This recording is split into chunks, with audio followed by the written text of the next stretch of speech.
welcome to work from home with the sick baby. This is my son. He is not feeling well. Hi.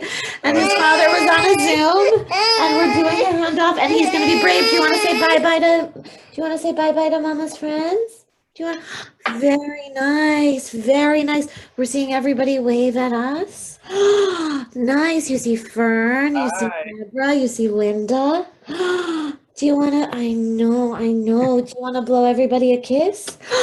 Very nice. Okay, we're going to go to Dada, who's off his Zoom. We're going to go play. Chicken soup was just out of the microwave. Okay. Hi, everybody. Hi. I get it. You want to get a glass of water or something? I've been doing the same thing with 2 kids for the last year. So nope, we're good. No glass of water could solve what's going on. Glass of wine? You can get a glass of wine. No, not until 7. We've got a few more hours. It's 8 here. We won't judge. Okay.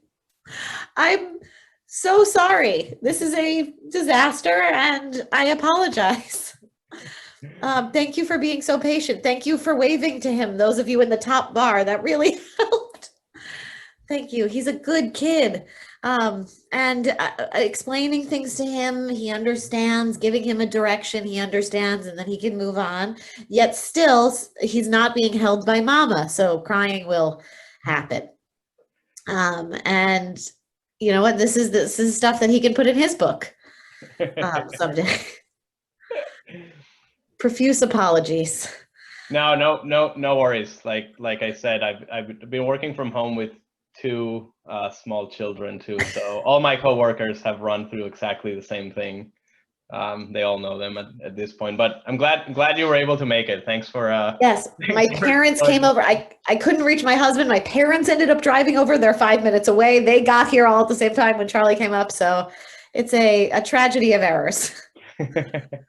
You're able to. You made it.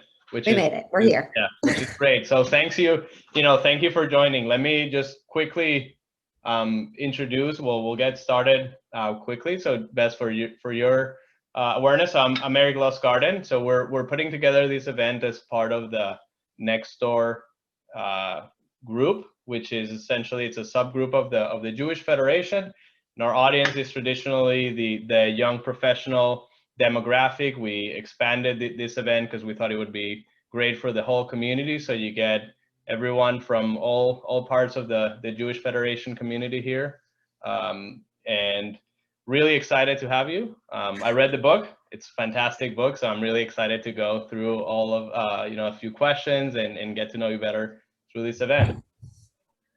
Thank you so much. It's an honor to be here. I'm very, very excited. And thank you to so many of you for being here. And it is my thrill to answer your questions and get into this and think about something other than alternating Motrin with Tylenol. So this is great. Add wine. I'm telling you, it works. Yeah, we'll see how he does tonight. Excellent. So we'll just give a brief intro on you, and I'm reading kind of the description on your book, right? So for everyone that isn't aware, if you haven't, I don't know where I put the. The bio is one job in the past. I'm no longer what it says I am in the bio, but. Well, so I'll skip it then, but yeah. We're happy to have Bess here today. So I won't read her outdated bio at this point. So Bess, if you want to just give a brief intro on you on to everyone, and we can go ahead and get started. Just go through kind of your history, what brought you here and to this great book. Sure. So Bess Kalb was a writer for Jimmy Kimmel Live, and I wrote there for 8 years. And I gave my 2 weeks notice 2 days before national lockdown. I gave it in March of 2020. I now am going to apologize for the sun, my own son and the sun. I'm going to try to lower the blinds so that I'm not blinding folks as I speak. Hello, better. So I wrote for Kimmel for eight wonderful and instructive years.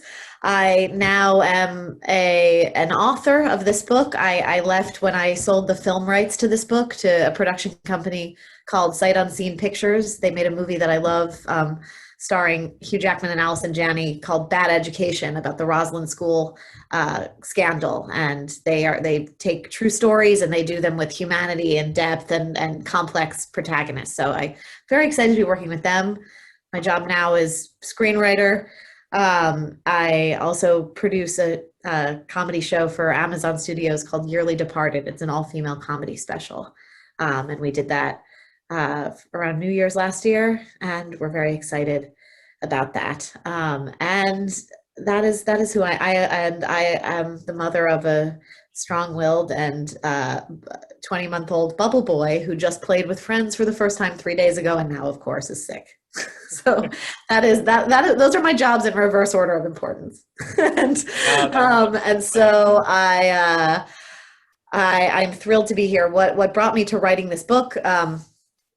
I, as a late night comedy writer who was writing for, and before that, I was a journalist. I wrote for Wired magazine in San Francisco. I don't know anything about technology. I bluffed my way into a job there because they asked me what camera I used.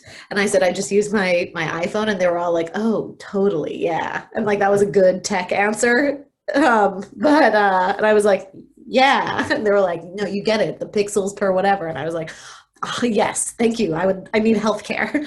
And so that was that. And then before that, I worked at GQ magazine, because it was, again, a place that would pay me $1 per word to write about, to write. And being paid to write is something that I have been trying to do since I was 5 years old. So this is great. And so that's the sort of reverse order where this book came from. So I was always writing in the voice of either a magazine or the voice of a late night talk show host. And there's no character that came more naturally to me than the character of my grandmother, Bobby Bell. And I started writing this book a few days after she passed away. It was not ever intended to be a book. It started as her eulogy. I started writing this book. It's actually a voicemail in this book called Two Voicemails. If you've read it, it's the story of how she would fly up from Florida to New York, where I was an infant, to take care of me when my mom went back to work when I was a few weeks old. And I got up at the Heber Center in Massachusetts, where she was buried, and I in character as her, like a crazy person, said, I'm not going to do the eulogy I wrote. I'm just going to give you guys a voicemail that my grandma left me. And I said it the way that she would say it. In the middle, I said, hold on, that's my call waiting. I have to go. And everybody laughed because all of her friends in the audience knew, like, exactly. She was always talking to 5 other people.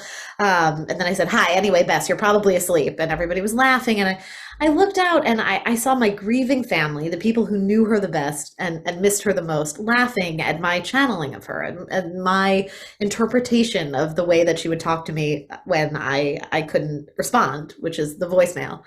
And in that moment, I knew I was able to really channel her voice. And so I had this Word document on my computer that started as the eulogy. And then I kept going with other voicemails and conversations and stories about her brothers and stories about her mother, stories that she would tell me about these people I never met who died long before I was born. And it was called Grandma.doc. And it was just my way to get down as much as I could of her, of everything that she would tell me before I forgot her and before I forgot them. And then around 5 months later, a literary agent who's lovely, her name is Erin Malone, who I had been talking to a few months before my grandmother died, was like, so how's the Twitter Trump comedy book going? Of jokes and sort of like, maybe political humor in some way. And I was like, well, terrible. I don't think that should be a book. I have a 45-page Word document on my computer. I know this is nothing like why you reached out to me or were interested in me. But my grandmother was my best friend and she died, and I'm writing her life story as her. Apologies in advance. So sorry. Never mind. Please ignore Bess. And she emailed me an hour later and was like, this is a book. And so that is the story of how this came to be. That's a great story, and kind of going through it. So how did your family take it when you kind of told them, going from that episode, everyone grieving, you going through it and say, by the way, I'm going to turn this into a sort of comedy slash legacy life story, and it's going to be out there for everyone to read. It feels, I think, you've written books, the way to think about it when you're writing it is nobody's ever going to read this. I just wrote it as a purely as sort of like the world's longest email attachment to my editor. And I really read it as, which I had to do, because if I was performing in any way, if I was becoming if I was like tainting her voice and becoming less true to her character by sort of posing her in ways that was for public consumption, then that would negate the entire project, which was to bring me closer to my grandmother by writing her stories in her voice directed at me. And so I just really wrote it as a private grieving ritual. I would laugh, I would cry. My husband would walk in. You saw what it looks like with someone with vaguely my face hysterically crying. That's what my husband would see walking into this office where I'm sitting now. Where we unsuccessfully tried to nap together just hours ago. But but truly, I was in every range of emotions that I didn't have at her funeral. At her funeral, I tried to keep it together for my grandfather and for my mom. And I didn't hysterically cry in public. That's also just something that I'm far too self-conscious to do, even in the throes of grief. But I really cried while writing this, which is extremely embarrassing. I brought myself to tears through my own writing, is what that sounds like, I realized. But really what it was remembering what my grandmother would tell me, and remembering how the tenderness with how she spoke to me.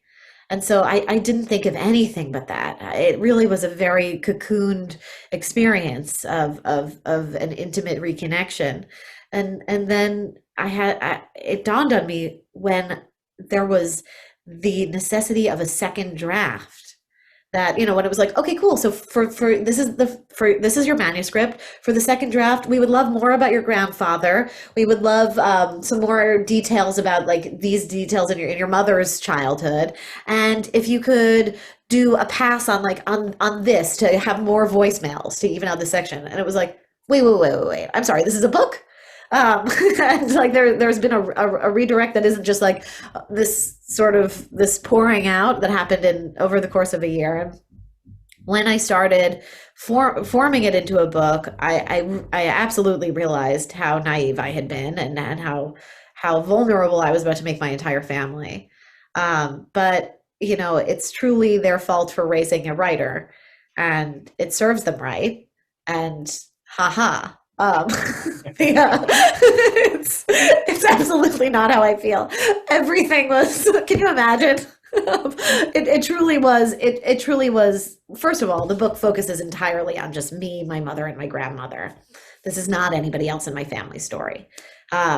My mother and I spoke every time I sat down to write this book, because she was my primary source. So this was not a gotcha to her. My mom was the one who was dictating to me the story. If you've read the book, there's a story called Pink Milk, which is a story of borderline child abuse. And my mom told it to me, standing in the doorway of my childhood bedroom where I Freudianly wrote it. And the stories that are the most legally contentious in the book, stories about my mother's tumultuous, to use a very delicate and light term, first marriage, was also a story that my mom told me. So the sort of the juicier aspects of this book were told willingly by somebody, by the main character in them. So there really wasn't ever an issue of. There were stories that my mom told me that, because I knew friends of her would read this book eventually, I did not include in the book. And she was like, "Oh, come on, you want it to sell," and I was like, "You were 17. You don't need to be looked at for that decision." There were stories that I didn't need to put in the book, of like teenage follies, and so I took care of her, and I hope she's grateful for that. But she's like, maybe it would have been a New York Times #1 bestseller if you. Which is to say, like, I am a Jewish daughter of Jewish grandparents and parents who are happy that I have a book out there, and so that it happens to be about them, I think feels a little bit like a feather in their caps. which is a very Jewish thing. Like my grandfather had a stack of this book, the hardcover version, when it came out at his apartment in Florida. It is at the lobby where the doorman sits at like the counter. And it was a stack this high, signed with his name. So you get a Hank Bell original. And he would be like, yeah, pages 42 to 60, whatever. It's me. It's the story of my business. And then he kept track. He was like, the Liebermans would come to our New Year's party every year, but they didn't take a book. You know, it's like they're all proud and they see it as the book. And they see it as something that I did, which is very sweet. And I am the one who reminds them, like, even before it went to publication, I was like, Grandpa, I know you told me these stories of your business. They make you sound like a criminal. And he was like, well, if I were a criminal, I'd be caught. And I was like, that is what sounds like a criminal. And, you know, and he was like, if I was a criminal, I wouldn't have been on the side of justice. And what I am is an organizer who fights for union, fights for workers, fights for the students. And I was like, so he wants it in the book. And, you know, this is all to say, the initial instinct to write came from the idea that nobody would read it. And then the finessing of the edit was done entirely with sensitivity toward my family. And then the way it was received was, we don't care, we just want it to sell. So I don't think there's anything more Jewish than that. Yeah, I mean that kind of makes, I mean, that makes a lot of sense, and you actually touched on a couple of the questions that I wanted to ask as well around. First, what was and you mentioned talking to your mom a lot to get a lot of the stories. What was the process like? How deep did you go through potentially you know, old artifacts in your history, or who did you talk to get a pretty complete view, and what were some of the things that you found along the way that kind of were you didn't know about, right? Going through maybe, again, story, I know for at least for my family, people that kind of left Europe or Africa in a hurry, there's not a lot that they were able to bring. Right. That probably resonates with everyone on this call. So what are some of the things you discovered, and how did you get a lot of the information? It's a great question, and one I'm really happy to answer because there isn't a way to sort of show footnotes in a book. I went to the mattresses. I did a lot of research. There were three sources for this book. There was my grandfather, who I to this day have hours of on my iTunes recorded conversations of him talking about how life was in Brooklyn and when they were very poor, and about his business and about life in Westchester. And then there was my mother, who gave me a full account of everything that I needed to know about her experience as a daughter.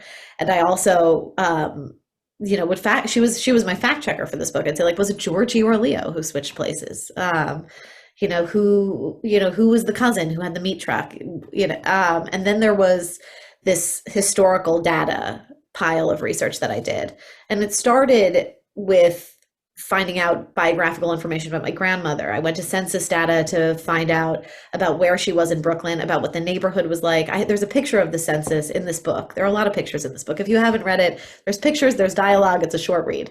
But there's an actual picture of the census where it lists her address in Greenpoint and her parents and brothers' names and ages. And then it lists that the language that they spoke was Jewish in the official New York census, not Yiddish, it was Jewish, which of course speaks to a level of cultural understanding at the time. And then that was sort of the tip of the iceberg at this pile of research that I ended up having to do to get the story of the escape right, the story of what you're alluding to, of how my great-grandmother Rose escaped the shtetl escaped the pogroms from the shtetl in all I knew was Russia, after the assassination of Tsar Alexander II created a wave of anti-Semitism through what is in fact the Pale of Settlement and what was Belarus, and specifically the town Pinsk. And so all I had to go off of was a line in my grandmother's obituary, the paid obituary in the Florida newspaper from her community, which was Bobby Bell was the daughter of Rose Otis, who fled Russia alone at age 13 and came to America.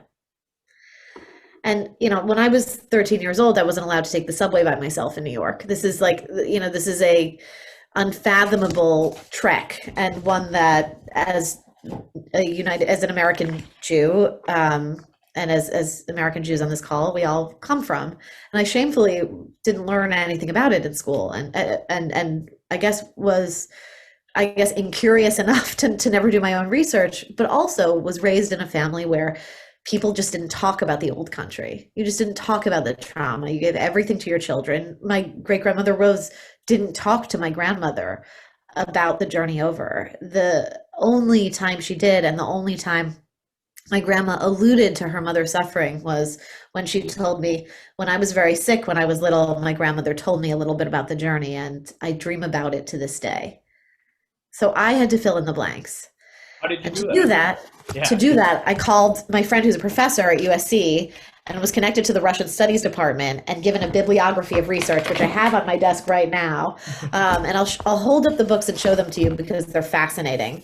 The one that's the most annotated and sort of underlined is called Becoming Soviet Jews, The Bolshevik Experiment in Minsk. And even though this is a few hundred miles away from where my great grandmother lived and ultimately fled, it gives a great understanding of, okay, why would a 13-year-old have to flee?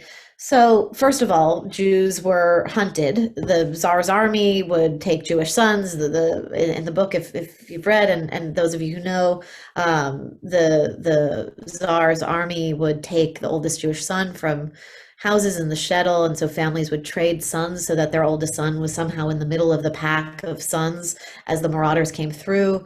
They were once they were conscripted in the army, they were sent as cannon fodder and put in the front lines. The book taught me about how it was essentially illegal to be Jewish. It was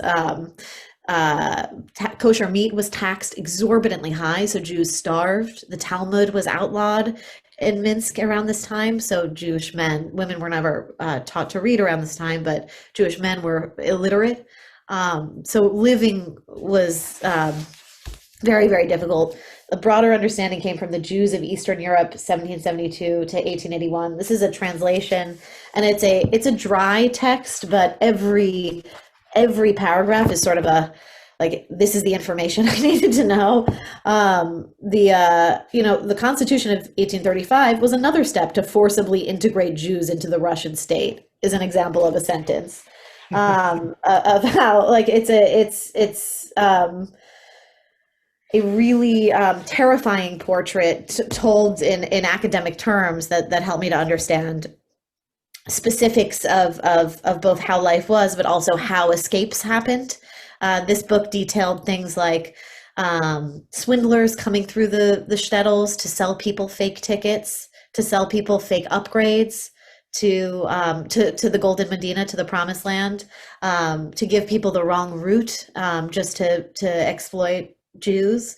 So it was everything my grandmother endured, and then everything she had to somehow not get tricked by to get there. Then this is basically, if you've seen Game of Thrones, you've seen the opening map. This is that. Every map in this book is a trajectory that Rose could have possibly taken, or Jews from Germany, from Tunisia, from you mentioned your family's from Africa, Jews from all diaspora, getting to Palestine, London, Canada, or the United States around this time in the 1880s to figure out safety and a way to live. And then, interestingly, and this didn't make it into the book, but there are all of these maps of where they settled in, like, New Jersey, in New York, in Boston. So this book, it's called the Atlas of Jewish History, and it's sort of like there would be times when I would just stare at a map in disbelief, imagining a 13-year-old doing that on foot. And then for color, I read some Isaac Bashevis Singer, for light reading. And then this book is great, and I recommend it. It's really a harrowing read. It's Pogrom by Steven Zipperstein, a brilliant writer, and it that also just gave me some idea of the terror and the horror of what would make a 13-year-old look at her mother and then look the other way and walk out the door into what was almost certainly going to be confusion and then death. And so, but she survived. And so that's how I wrote it. And I wrote it during the first trimester of my pregnancy with Mr. Charming, who you met. And so I was emotional and I was nauseous and woe is me. And then I would read about these Jews and I would go like, all right, eat a saltine and get your stuff together because you're fine. You're fine, Yeah. and you're obese as you're fine. So, it was Yeah, grounding.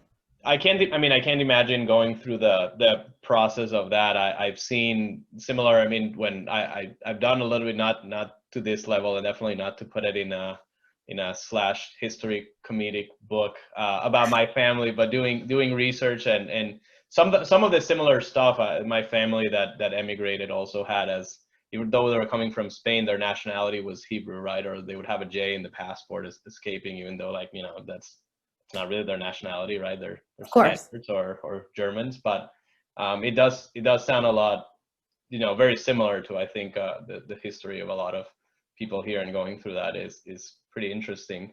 One of the things you mentioned as well before was, this, aside from a history, this is a super Jewish book, right? I guess, I don't know if there's another way to put it, right? So, but if we think through, aside from maybe the normal Jewish things that anyone that read the book can relate to, a lot of the comments and call them jokes or jabs at you that your grandmother make. How did it help in any way, for example, looking at the research or writing the book, to connect to your Judaism at all, right? Anything that you learned and that connected or drove you away, like, depending on that, and then you want to pass it on to Charming over there that we met at the beginning, or anything along those lines.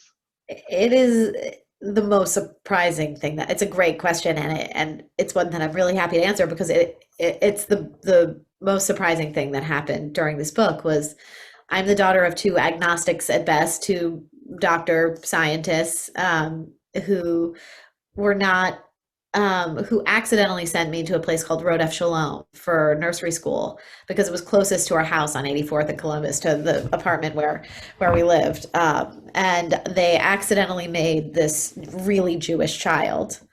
I insisted on doing Shabbat every Friday, and they were just sort of like, Jesus Christ, did not, ironically, I did Shabbat. I made the mezuzah that was on our apartment door. It was terrible. We did, of course, we did Hanukkah. There were American Jews who were culturally Jewish, but High Holy Days, I was like, so when are we going to temple? And they were like, I don't know. We'll call. And then I bat mitzvahed myself when we moved to Westchester at the Temple in the Woods, and Kol Ami, a place called Kol Ami, that was great. This sort of quasi-reconstructionist temple, but I got to pick my Torah portion. I did Miriam Song of the Sea, about, of this woman sort of singing in this atonal, or rather non-traditional Torah portion tune, about freedom and exodus and escape. And I met my husband, who is not Jewish, and my blonde, blue-eyed son sprang from. I met him at a Shabbat luck in college, and that he was dragged to by his Jewish roommate. And so Judaism was always and I by the way, I got a kick out of him because he's a incredibly polite WASP, except for when his Zoom runs 15 minutes over, which we will discuss tonight. But and it'll be a very measured and loving discussion. I'm sure. But he was reading the little card that was around, and he was pronouncing. It was like he had never met a Jew. He was like pronouncing everything super phonetically, and I remember seeing how earnestly he was trying, and being like, "All right, this is a nice. At least this is a nice try." And he was very handsome. And so anyway, this was not the question, but so that's to say, that is how Jewish I was, which is, despite my surroundings, I always was kind of the token Jew in my Jewish family. And then I wrote this book with no connection to just writing about my grandmother. And then I realized that the entire relationship exists because of this Vitzivanu, because of the fruit of the vine. And the idea of the fruit of the vine is the central metaphor in this book. and that we exist because of this extremely brave Jewish woman who fled religious persecution to come here, like all of us, somebody who fled some degree of religious persecution to come here. And so inherently in my bones, it wasn't just like, it wasn't a mistake that my parents sent me to the school.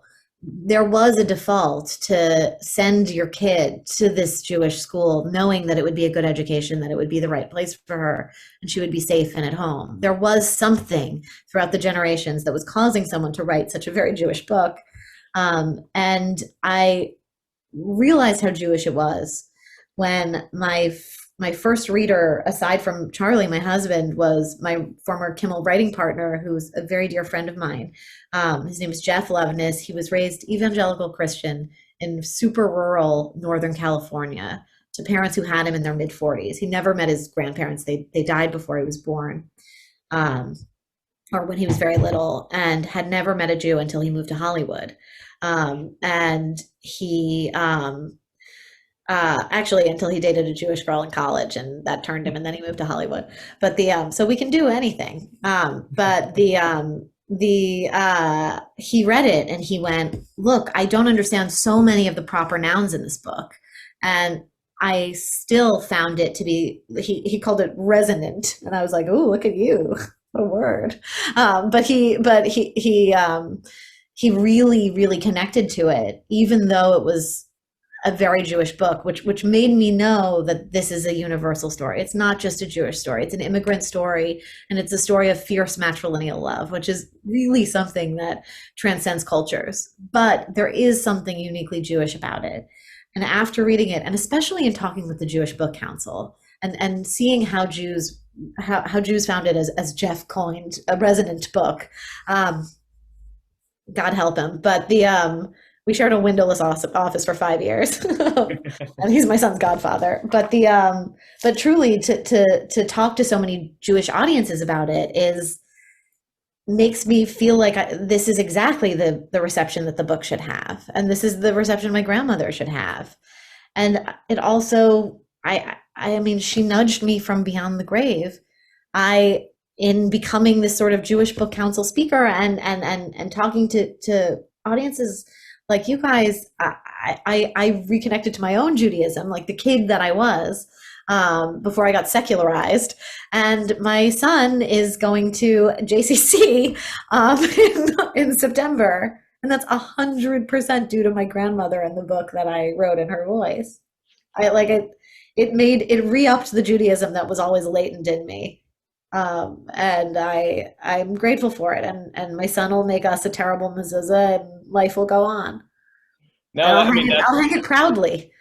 Yeah, no, that's great. I mean, that makes a lot of sense. And at least to me, when I started reading the book, I think that one of the first either conversations or voicemails, just I think for anyone reading it, will resonate with any conversation about either Jewish guilt from your parents or grandparents about anything. So yes.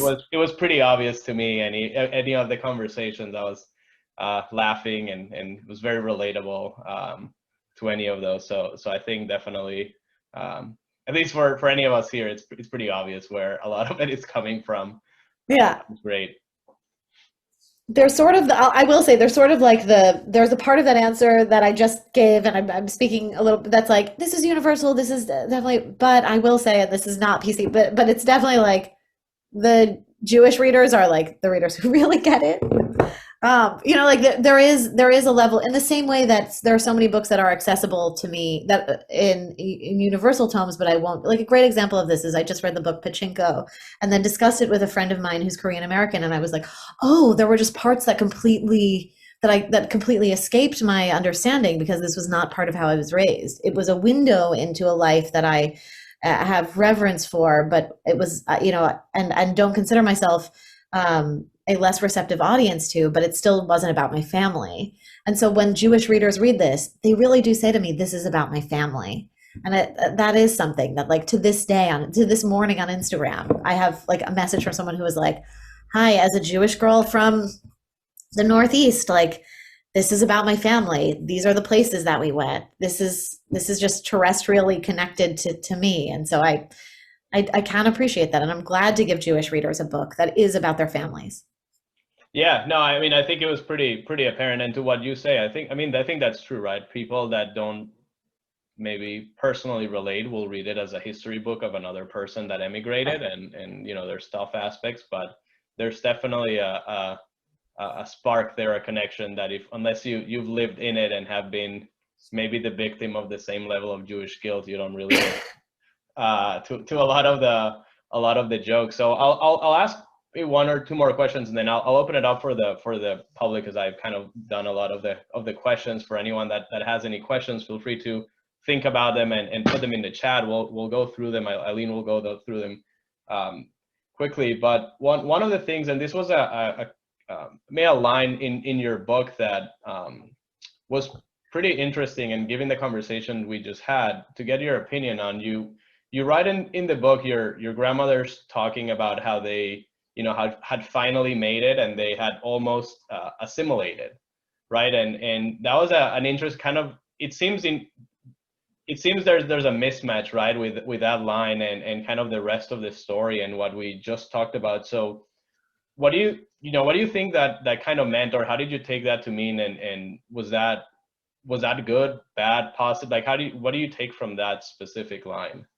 That is a big part of her character and central ethos and relationship to Judaism. This is also somebody who, like, in the opening of the book, balks at the idea that there's a Star of David on her coffin, because my grandmother, outward symbols of Judaism were just not part of her life.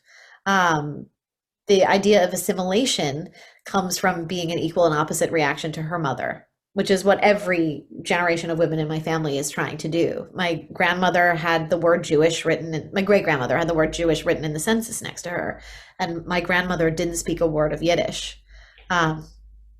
She was actively trying to shed the shtetl from her, and that's something that she consciously did. There was, a idea of outward displays of Judaism that were just not part of what she did. And having said that, she was sitting there with me in synagogue. Like, she would go to high holy days with me, and a lot of that was because it was what her friends were doing. And she would give to her temple, and she would be on she was active in the Jewish community where she lived, but it wasn't about Judaism, it was about the community.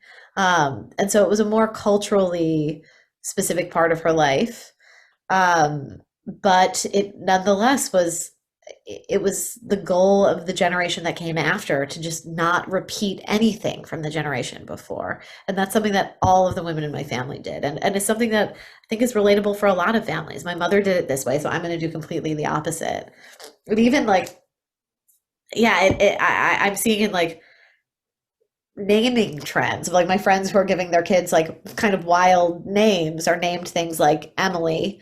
And it's just sort of like we're doing things differently than the generation before. And that is to a T what that sentence means. I think my grandmother was not just trying to assimilate away from Judaism, but it was also a wealth and a class thing for her. That for her and for so many children of the Depression, and for children of immigrants, sort of scrubbing the shtetl off was not necessarily about the religion, it was about the poverty. And so trying to live like the ruling class, trying to live like the people who excluded Jews from institutions, and then to take up arms within those institutions was the goal. So it was less assimilation and more power gaining. My grandfather was a professor at Columbia. That is an institution that did not allow Jews a few generations before. And my grandmother, I almost said to this day, but to the day that, when she was still driving, we would drive through her community in Palm Beach, and she would point out that club didn't allow Jews until the 80s. That if a Jew goes to that club now, that's a self-hating Jew. Like, she was very aware of how power structures kept Jews out. And so she was wildly ambitious for her kids and for her grandkids, and didn't want them doing anything that could screw that up. She and my grandfather had tricked enough people into allowing them to, be part of the society that locked her mother and her father and certainly her grandfather out. And so that I think is what that's about. And it's a uniquely and specific American Jewish experience, I believe. Yeah, I mean, I think that I've seen that resonate a lot too with especially, there's people that fled a country due to religious persecution and people that fled it due to economic reasons. I think people that fled through economic reasons are a lot of times a lot more open about their religion, and people that were persecuted for religion, they'll try to hide it, either to not get targeted again, to protect themselves, and I think there's a correlation there. Totally. That is, again, very common for, very sadly very common. I think that's smart. That's something I haven't really thought, that it's also a protection thing, that it's basic, that it's safety. I hear that. I think that's an important facet to it as well. Yeah. Yeah, and I've seen that, and then I'll hand it over to Eileen for questions from the audience. But I've seen that, because I personally didn't grow up in this country either, and you see also a big difference. People that grew up in the States, at least in this generation, they'll be more outward facing with Jewish symbols and necklace and things like that. I've hid it my whole life, and people that have grown up in a different country, you hide it for, again, security purposes as well, and kind of as a protection. And I think some of that just carries over, and probably there's a little bit of that there too. That's very, I mean, there's something that happened recently before the pandemic. One of my closest friends is from France, and she was visiting and grew up half her life here, but was from France and raised there. And a friend of mine had this Star of David necklace that was like a delicate gold, cute Star of David. And she had, I'm not going to do the French accent, but she was like mystified by it. She was like, "You wear that around?" And she was like, "Yeah, they sell it at Bloomingdale's." And she was like, yeah, it's a big difference. Yeah, I think it's a big difference. And, that's a lucky thing to not have had to, I guess, experience some of that. But, I mean, I've gone, thanks, Bess, for, answering a lot of this. I'm going to hand it over to Eileen, who's also part of the organization, is going to go through some other questions. Eileen, take it over. Hi, everyone. Thanks, Bess, for coming, and thank you, Eric. You're doing a great job. And I'm Eileen Friedman. I am the philanthropy cluster chair for Nextdoor. And we have a few questions in the chat. So, Bess, I'm just gonna, oh, I know how to do this. I really do. Okay. What was it like to write comedy for such a broad national audience with different backgrounds and political points? And were there jokes that you wanted to use but couldn't because not enough people would get them? Yeah, I mean, there were jokes that, what was it like to write for a broad national audience? I started working at Kimmel in 2012 when Obama and Romney were running against each other for president, a lifetime ago. And it was July of 2012. And then I ended it while Trump was in office. I left in March of 2020. And so there was a national sea change. The first 4 years that I wrote for the show was a very different time than the second 4 years. And so the tone of the show also changed because the host changed due to personal circumstances that happened. And he became an outspoken and, in my opinion, brilliant voice for justice and to speak in sort of like headline appropriate language about that. But I think it was really challenging to write for a broad national audience with different backgrounds and political points of view. And I and the young writers at the show, like Jeff, considered it when we wrote jokes about female candidates and what writing for a broad audience of a lot of different people from many parts of the country, what throwaway lines that could get a laugh would create entrenched misogynistic tropes that would shape in small ways, but shape political outcomes, because people vote from the gut. And so we thought about it a lot. I thought about it a lot. And ultimately, there are jokes that I wanted to use, but didn't get through because they just weren't very funny. And so that was I'd have like a screed, and then he would be like, "Thank you. Please do your job." And so I fortunately worked for an incredibly generous and an incredibly rigorous host who was able to cut through so many political points of view, but to give you have me in a sleep deprived moment. I'm going to say something, which is, I get it. yeah, I'll say this. I'll give you a real answer to this, which is there were 4 million people who watched that show a night, and 2 million of them did not vote for Hillary Clinton, which doesn't mean half of the audience was Trump supporters. A lot of them didn't vote, and some of them voted for third-party candidates, and some of them were children. But the goal was never to be the voice that was making them feel like they were wrong and alienate them. The goal was, in my opinion, and Jeff and Bridger and my friend and the sort of like young idealistic friends that I had at the show, was to just show over with the longest possible game that maybe voting for Donald Trump or not voting wasn't a good idea. That's it. But in a long game, and not in the John Oliver way of preaching to the choir, which is a brilliant way, an award-winning and deserving way. But this was, I knew I had NASCAR dads falling asleep on Valium, half paying attention to it, and I didn't want them to think that, Hillary Clinton was I was talking to them in a way that I couldn't in my daily life, and I thought about that all the time, and I still think about it to this day and what I could have done better. So another conversation for another book. Yes. Yeah. Hi. So anyway, that's it. Yeah. Oh, hi. How's it going? Yeah. Good. Are those your PJs? Yep. All right, girls. Bed. You say bye. Bye. Bye. All right. Yeah, so that was the project that I was doing. I can't speak for anyone else. I certainly can't speak for the host, but I will say that I worked for the most generous person in late night, and I'm so lucky to have had the job that I had, and the hardest working person I've ever worked for. Yeah. So that's good, and we'll blame Theo, my son, for going off the rails on that one. Okay. Well, how about this question from Richard? What did you learn about the trip over? We hear so many stories about steerage, etc. Were there beds? What did they eat?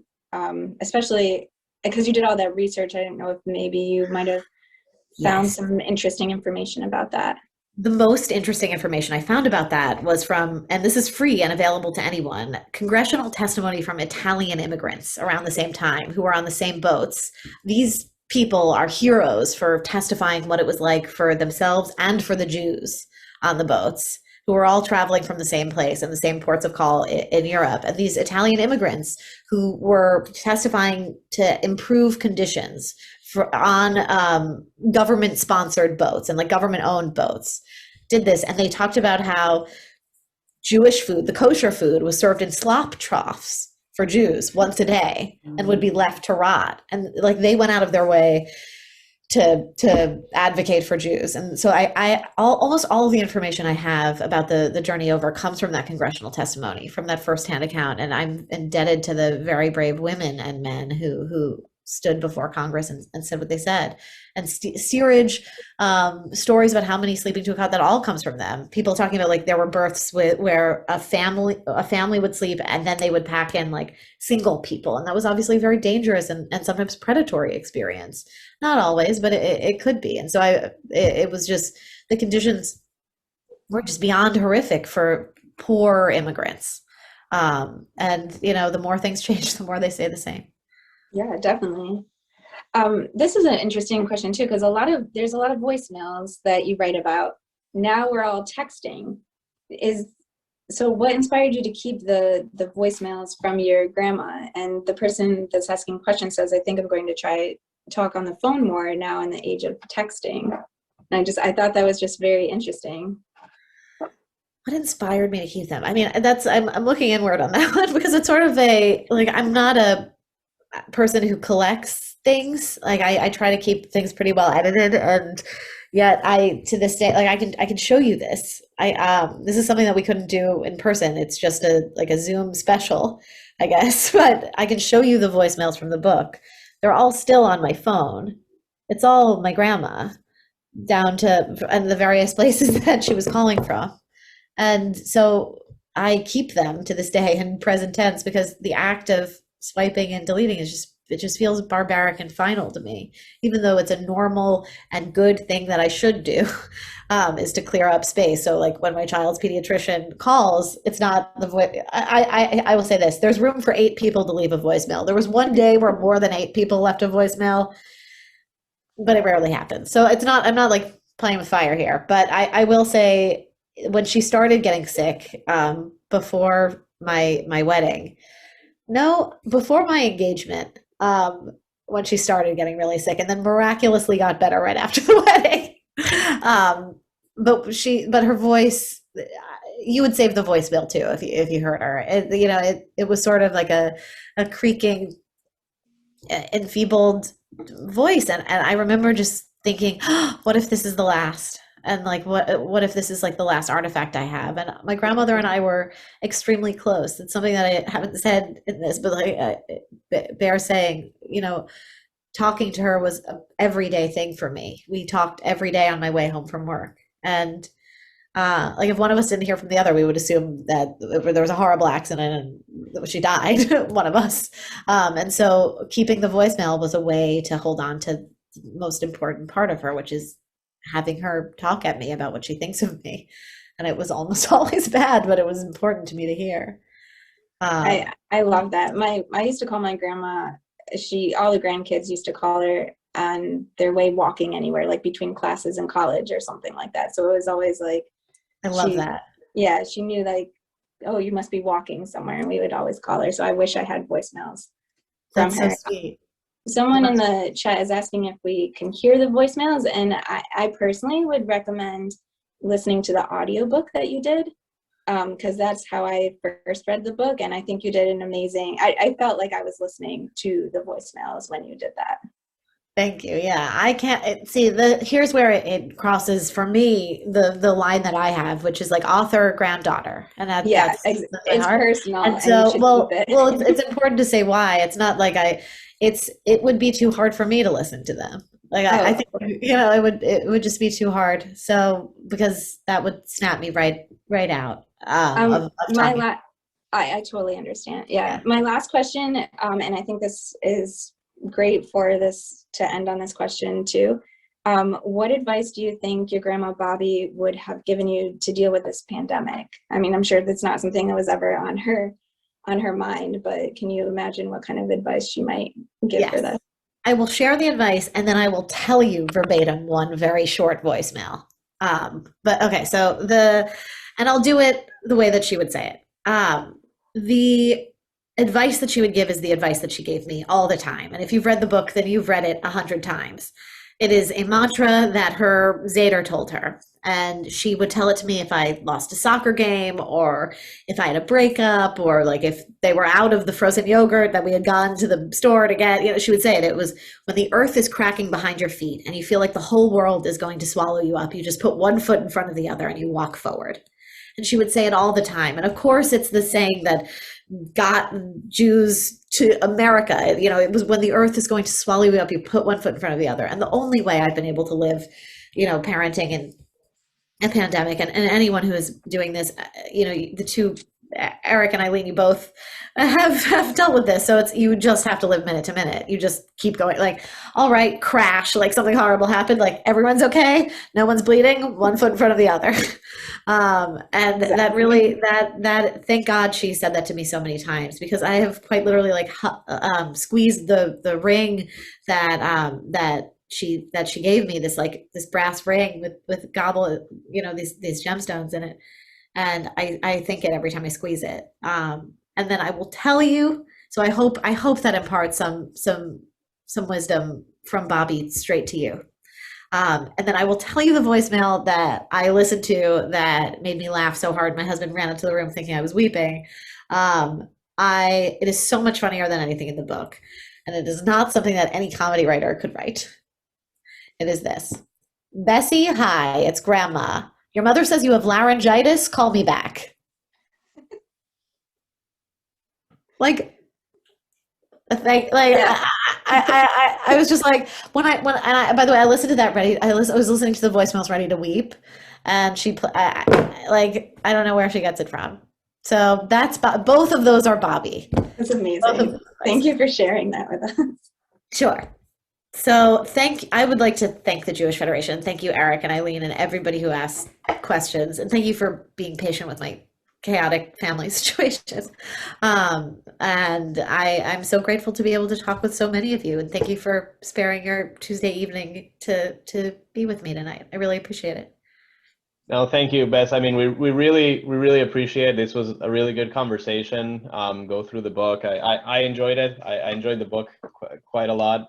I know we said it was the last question. I have one more thing that I hope it's sort of like an advice kind of going forward for people. You went through the work of capturing all these stories. I think we do a disservice to our history to not be a lot more thoughtful around capturing or story and how we go about that going forward. So what's your recommendation to anyone here on the call that you'll tell your son and future children and family about not losing that, right? Like, what advice would you give to any of us that you, after going through this process?